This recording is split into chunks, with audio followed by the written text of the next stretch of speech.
temps difficiles, gardez vos yeux fixés sur les buts divins. Je le répète, dans les temps difficiles, gardez vos yeux fixés sur les buts divins. Nous les hommes, on a nos buts.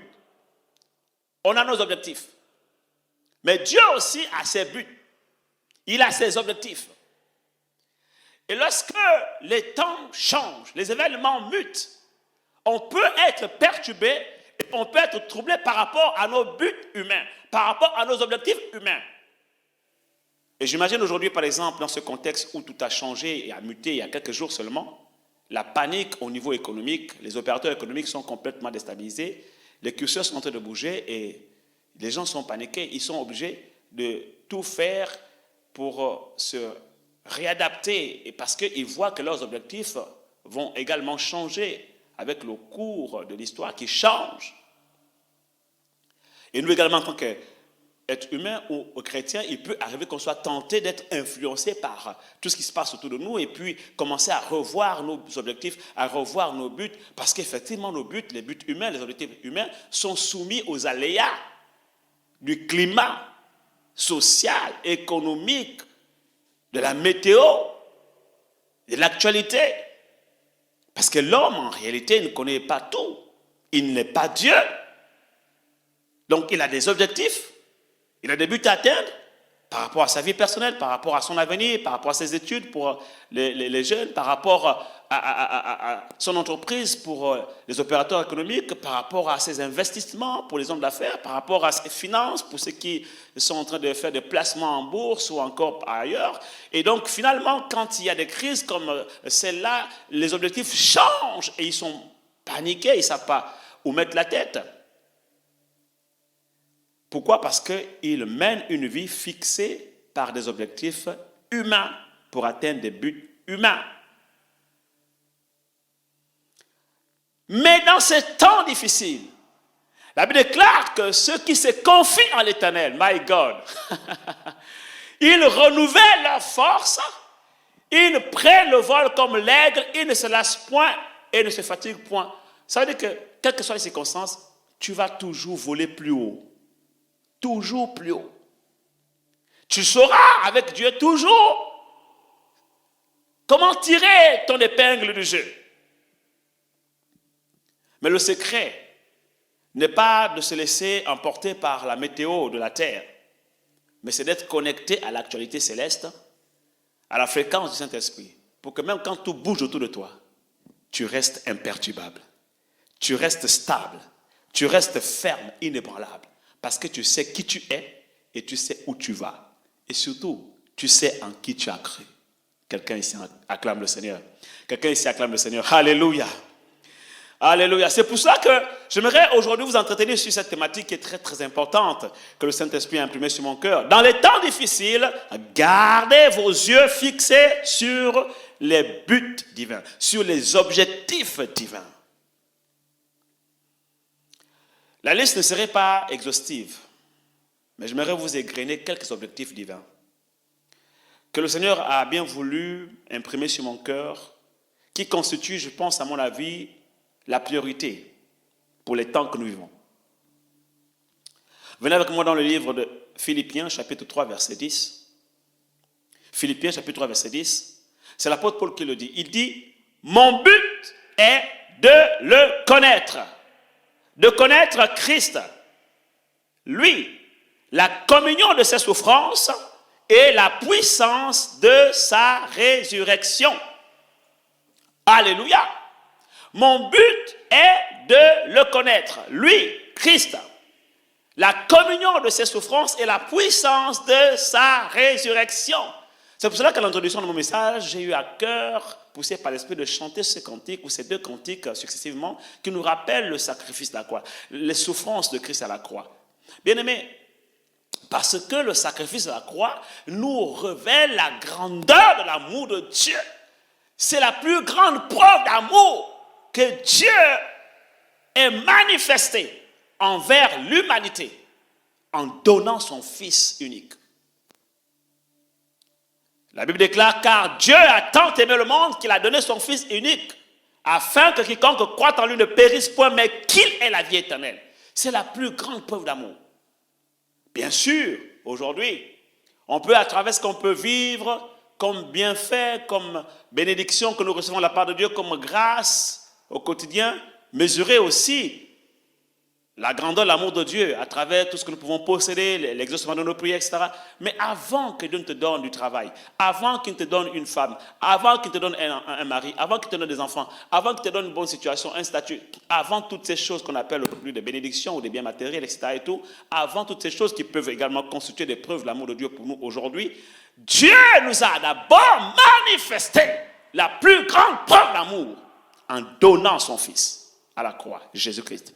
Je vous rappelle qu'à l'époque, c'était le Fils unique. Le Fils unique, le seul. Et j'aimerais dire à quelqu'un aujourd'hui, si Dieu a été capable de manifester à l'humanité la plus grande preuve d'amour en sacrifiant son Fils à la croix, qu'est-ce qu'il ne peut pas te donner? Qu'est-ce qu'il ne peut pas te donner d'autre? Penses-tu qu'il ne peut pas te donner un emploi? Penses-tu qu'il ne peut pas te donner un mari? Penses-tu qu'il ne peut pas te donner une femme? Penses-tu qu'il ne peut pas te donner des enfants? Penses-tu qu'il ne peut pas te donner une situation? En fait, c'est quoi ce que tu traverses aujourd'hui face à ce que Dieu a fait à la croix? Il a fait le plus difficile. À plus forte raison, ce que tu vis aujourd'hui, ne le ferait-il pas? Quand tu as la révélation de la grandeur de l'amour de Dieu, tu ne t'inquiètes plus pour ton quotidien. Je le répète, quand tu as la révélation de la grandeur de l'amour de Dieu pour toi, tu ne t'inquiètes plus pour le reste. Pour le reste qui constitue ton quotidien, tu ne t'inquiètes plus. Parce que tu sais qu'il a donné le plus cher. Il a payé le plus grand prix. Donc ce n'est pas un travail, un emploi qu'il ne me donnerait pas. Ce n'est pas les finances qui me manquent qu'il ne me donnera pas. Ce n'est pas un mari qui ne me donnera pas. Ce n'est pas une femme ce ne sont pas des enfants qu'il ne me donnera pas. Et très souvent, les gens qui marchent dans l'inquiétude, qui marchent dans la peur, qui marchent en fait dans le doute, ce sont des gens qui n'ont pas la révélation de la grandeur de l'amour de Dieu. La plus grande preuve, Jean 3,16. Car Dieu a tant aimé le monde qu'il a donné son Fils unique, afin que quiconque croit en lui ne périsse point, mais qu'il ait la vie éternelle. Quand tu as cette preuve-là, Jean 3,16, après le reste là, tu peux être tranquille, dormir. Tu sais que s'il a fait Jean 3,16, il fera aussi, et mon Dieu pourvoira à tous mes besoins, selon la grandeur de sa richesse, avec gloire en Jésus-Christ. Quelqu'un ici acclame le Seigneur. Alléluia. Alléluia. Donc mon but est de le connaître. Et le premier but de Dieu pour nous dans ces temps que nous vivons, c'est de le connaître. Il a dit, connaissez et cherchez à connaître l'Éternel, car sa venue est aussi certaine que c'est de l'aurore. Il viendra pour nous comme la pluie de l'arrière-saison qui arrose la terre. Et nous sommes dans ce temps de la fin où nous attendons la pluie de l'arrière-saison. La pluie de la première saison est passée, c'est la pluie de l'automne. Elle est passée dans le calendrier divin, dans l'agenda divin, dans les saisons divines. La saison que nous sommes en train de vivre, elle nous amène progressivement vers la pluie de l'arrière-saison. C'est-à-dire la pluie du printemps qui vient fertiliser le sol et qui vient préparer le sol à la récolte, à la grande moisson qui arrive. Et j'en parlerai encore dans la suite de ce message. Oui, il y a une grande moisson qui arrive. Et la pluie qui arrive, elle vient préparer le sol à la récolte, à la grande moisson qui arrive. Alléluia. Et vous devez comprendre que dans ce temps que nous vivons, Dieu permet ce que nous sommes en train de traverser pour nous pousser à le chercher. Il a dit, vous me chercherez et vous me trouverez si seulement vous me cherchez de tout votre cœur. Nous n'avons pas encore assez cherché Dieu. Et Dieu est en train de permettre des circonstances. N'oubliez pas que notre Dieu est le maître des temps et des circonstances. Rien de ce qui arrive aujourd'hui à l'humanité ne l'échappe. Il n'est pas surpris par ce qui arrive. Il est au contrôle de tout. Même si ça échappait à plusieurs personnes, Dieu savait ce que nous sommes en train de vivre. Il savait que cela allait arriver. Mais pourquoi a-t-il permis que ça arrive? Parce qu'il est en train de permettre des circonstances, en train de créer des occasions pour nous pousser à le chercher, afin que nous puissions le chercher et le connaître. Parce que l'un des buts de Dieu, c'est que nous puissions le connaître. Et il veut que nous puissions le connaître. Et il multiplie les occasions, les circonstances pour nous permettre de le connaître, de le chercher davantage. Et même quand il apporte, il fait venir vers nous des opportunités, des occasions pour le chercher, pour le connaître, et qui se rendent compte finalement que les uns les autres ne sont pas vraiment encore réveillés, que beaucoup en fait passent à côté de ces opportunités. Il permet encore d'autres opportunités pour nous aider encore à mieux le chercher et à mieux le connaître. Bien aimé, je vais te dire, si tu n'as pas été assez sensible lors du premier confinement, tu n'as pas assez compris tous les messages qui t'ont été enseignés lors du premier confinement, Dieu t'accorde encore une autre opportunité de te rattraper afin que tu puisses encore le chercher davantage. Parce que pendant le premier confinement, Dieu nous a parlé tantôt d'une manière, tantôt d'une autre. On a eu plusieurs messages. Peut-être que tu n'étais pas assez attentif. Peut-être que tu n'as pas pris ça en considération. Peut-être que tu as négligé. Peut-être que tu, en fait, apparaissais. Peut-être que tu t'es relâché. Donc, il faut que tu vois ce second confinement comme encore étant une preuve de l'amour de Dieu qui te permet de te rattraper. Oui, rattrape-toi. Rattrape-toi dans la recherche de Dieu, dans la recherche de la face de Dieu, dans le fait de chercher à connaître ce Dieu. Rattrape-toi dans ta relation avec Dieu. Pendant le premier confinement, durant toute la période de mars jusqu'en fin mai, début d'été, Dieu nous a enseigné sur l'importance de la prière. Est-ce que tu as intégré ces enseignements? L'importance du jeûne et de la prière, l'importance de pouvoir développer une relation plus profonde avec le Seigneur dans l'adoration. Est-ce que tu as compris ces enseignements? Est-ce que tu les as intégrés? Est-ce que tu les as pratiqués? Il nous a enseigné sur l'importance aussi d'avoir une vie de famille et que ce confinement était une occasion pour nous de pouvoir passer du temps ensemble en famille, de profiter de son épouse, de son époux, de ses enfants, de pouvoir effectivement consolider des liens familiaux, consolider des liens relationnels entre frères et sœurs. Est-ce que tu as intégré ces enseignements? Est-ce que tu les as appliqués? Sinon, considère que ce second confinement est une nouvelle opportunité pour toi. C'est un nouveau temps de grâce pour toi qui te permettra encore de mieux le connaître, de mieux connaître sa parole, de mieux connaître ce qu'il attend de toi, de mieux connaître en fait les buts de Dieu pour ta vie sur la terre. Il nous a enseigné sur beaucoup de choses pendant le premier confinement. Est-ce que ces choses-là ont été intégrées dans ta vie?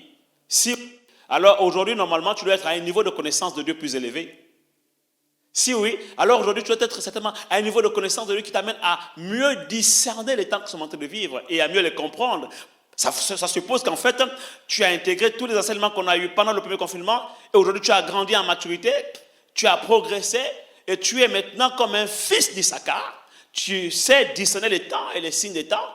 Et tu sais dans quel temps on se situe aujourd'hui. Donc tu es tranquille, tu es paisible, tu es calme, parce que tu sais où Dieu t'amène, tu sais le Dieu en qui tu as cru, et tu comprends les temps que nous sommes en train de vivre, tu sais les discerner.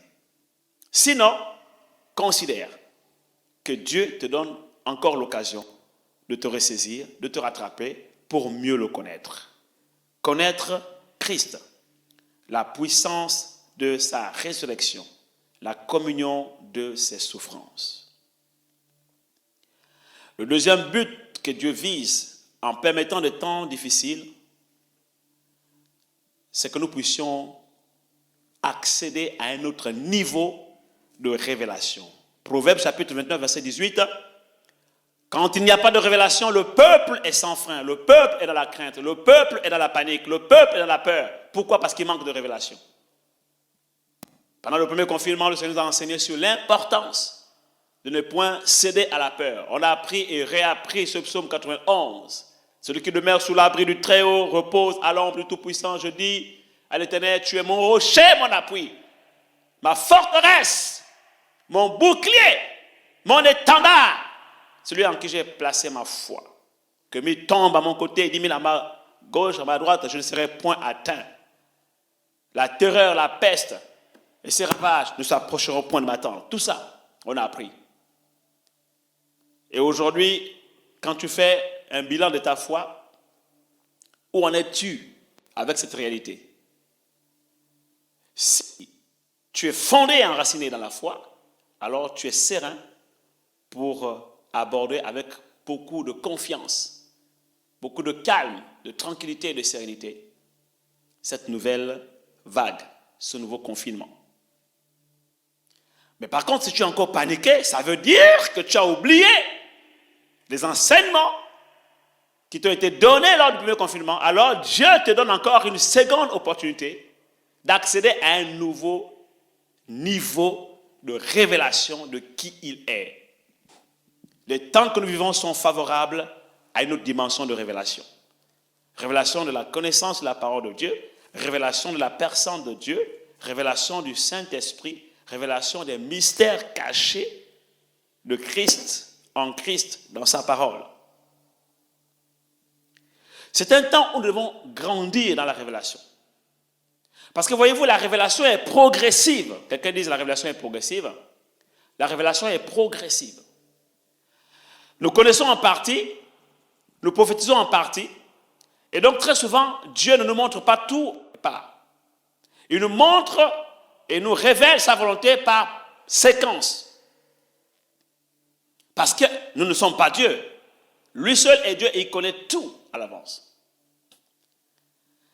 Je me souviens, il y a certains de mes collègues pasteurs ces derniers jours, après avoir entendu le discours du président Emmanuel Macron, qui m'ont appelé pour dire, mais prophète, c'est comme si tu étais au courant de tout. J'ai dit, pourquoi? Ils me disent, mais parce qu'on s'est rendu compte que depuis le 15 mars 2020, tu n'as pas déconfiné. C'est-à-dire qu'en fait, ton église n'a pas déconfiné. Vous êtes resté en mode confinement, vous êtes resté en mode digital. J'ai dit, vous savez, pour être honnête avec vous, ce n'est pas l'envie qui me manquait. Ce n'est pas l'envie de déconfiner qui m'a manqué. À 2 reprises, j'ai tenté de le faire même. Le 5 octobre, je me suis dit, bon, écoutez, on va déconfiner. Au moment où on veut le faire, Dieu me fait comprendre que je t'ai dit d'attendre. Reste calme, mon petit. Comment il va me parler? Par les circonstances. La même semaine, le gouvernement prend de nouvelles mesures pour dire, voilà, il y a des grandes villes qui sont passées au rouge et Bordeaux en fait partie, donc couvre-feu, voilà, de nouvelles mesures restrictives, etc. Donc nous ne pouvions plus reprendre, alors que nous avions commencé à projeter de nous retrouver en présentiel. Et pendant que nous sommes en train maintenant de réfléchir dans l'ombre avec l'équipe pastorale, puisque finalement Bordeaux a quitté la zone rouge et est passé en zone verte, et que les choses se sont calmées, etc. et tout, on s'est dit, bon, il va falloir maintenant qu'on réfléchisse sur une nouvelle date pour pouvoir prendre les cultes en présentiel. Et voilà que M. Emmanuel Macron réapparaît pour dire confinement, reconfinement. Donc je leur ai dit, vous savez, ce n'est pas l'envie de reprendre qui m'a manqué. J'ai été tenté à 2 reprises de reprendre. Quand bien même au fond de moi, je savais qu'il ne fallait pas reprendre. Mais vous savez, les gens autour de vous, la pression, vous savez, bon, écoutez, il y en a qui commencent à se fatiguer de cette façon de fonctionner, à regarder les cultes en ligne, etc. Et tout. Donc, bon, écoutez, on vous dit à gauche, à droite, il y en a qui commencent à décrocher, ok, mais écoutez, on va déconfiner. Mais à chaque tentative, Dieu est intervenu pour dire stop, ce n'est pas ma volonté. Ce qui fait que depuis mars jusqu'à maintenant, bientôt novembre, l'église ici n'a jamais déconfiné. Elle est restée en mode confinement, en mode digital. Ils m'ont dit, waouh, j'ai dit, c'est ça. Être conduit par le Saint-Esprit, marcher dans la révélation ne signifie pas forcément que à chaque seconde, à chaque minute, à chaque heure, Dieu te parle et puis tu entends la voix de Dieu qui te parle et tu sais tout à l'avance et puis tu dis voilà, on va à gauche, on va à droite, on va devant, on recule, on stationne. Non. Parfois Dieu m'a parlé et j'ai donné des directives, des orientations claires au niveau de l'église. Parfois, je n'ai rien reçu, mais j'ai juste laissé le Saint-Esprit me guider dans mon ressenti. Dans mes attitudes, des fois, je suis là, je sens que non, je ne dois pas faire. Ça se bouscule autour de moi, mais je sens que je ne dois pas faire. Mes prophètes, les autres pasteurs, oui, c'est vrai, mais moi, je sens que je ne dois pas faire, je ne fais pas. Alléluia. Il y a des choses comme ça. Même des fois, on te dit, on va sortir, tu sens que non, je n'ai pas envie de sortir. Tu n'as pas entendu une voix. Tu n'as pas entendu un ange venir te parler, mais tu sens juste que non. Alléluia. Pourquoi? Parce que nous prophétisons en partie et la révélation elle est progressive. Beaucoup m'ont dit, mais prophète, tu n'as pas vu la seconde vague arriver? J'ai dit non, je ne l'ai pas vu. Je ne l'ai pas vu arriver. Quoique, on va dire au début, je ne l'ai pas vu arriver. C'est-à-dire quand on était encore lors du premier confinement, j'avais prophétisé effectivement que le premier confinement allait s'arrêter en fin mai, début d'été. Qui s'en souvient? Voilà. Et donc, effectivement, le virus a été maîtrisé, neutralisé. Le gouvernement a décidé de déconfiner progressivement. Et puis, finalement, ils ont fait un déconfinement total, je crois, fin juin, début juillet. Tout le monde était content. On est parti en été. Et puis, tout le monde, on s'est dit, c'est fini. Moi, le premier, je me dis, ah, c'est fini, c'est bon. Mais c'est juste, il n'y a pas très longtemps, d'ailleurs, j'ai écrit un article pour ceux qui suivent mon ministère, mes publications. Je vous conseille, si vous êtes membre de cette église, je vous conseille vivement de suivre le ministère de vos pasteurs, parce que tout ne se dit pas lors des cultes. Il y a des choses que je dis après le culte, il y a des choses que je dis sur les réseaux sociaux que je publie, qui viennent en complément de ce que je dis pendant les cultes. Il y a des choses que je dis pendant les matinales de prière, à 4h30 du matin, de 4h30 à 6h du matin. Donc, si vous ne venez que vous connecter au culte du dimanche, et que vous n'êtes pas connecté à toutes les activités annexes du ministère, de l'Église, il y a des éléments qui vont vous échapper. Mais je me souviens qu'il n'y a pas très très longtemps, je crois que c'était fin d'été ou début de la rentrée, là, j'ai fait une publication qui était, à mon avis aujourd'hui, quand je regarde à la lumière de ce qui se passe, très prophétique.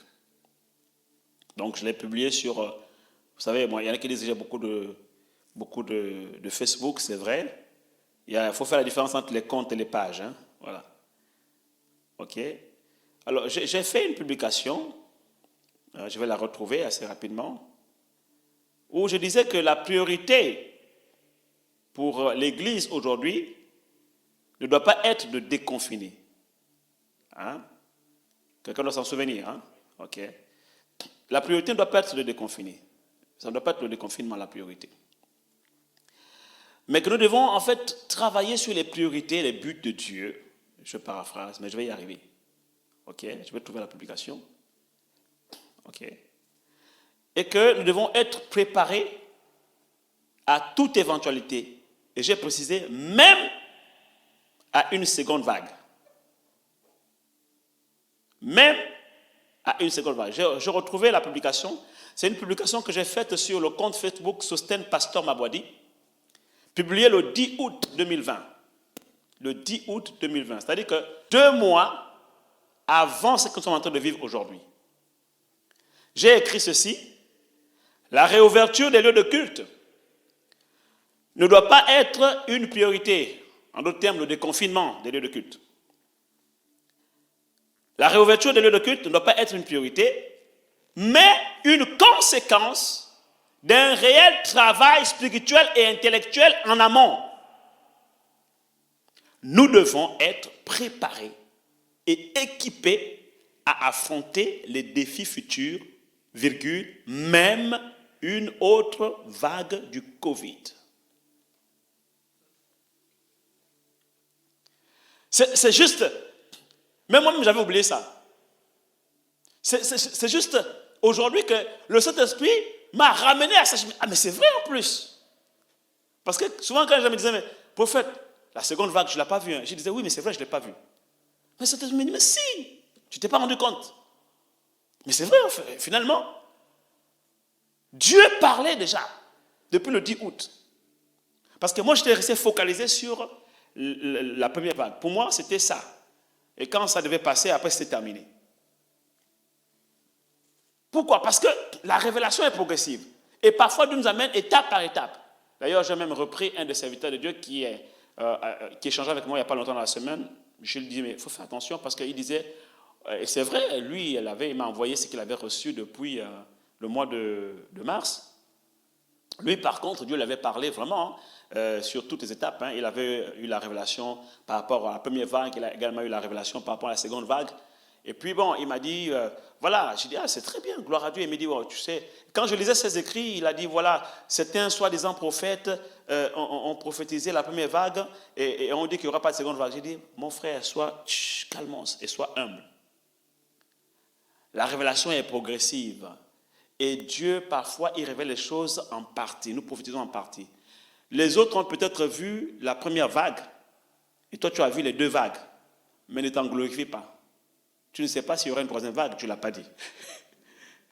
Donc, calmos. Parce que sinon, quelqu'un va me dire, oui, le soi-disant prophète là, tu vois, c'est les choses de Dieu, là, il faut faire très attention. Quelqu'un ici acclame le Seigneur. Alléluia. Amen, amen.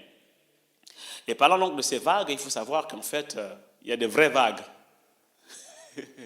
il y a des vraies vagues. Et il y a des moins vraies vagues.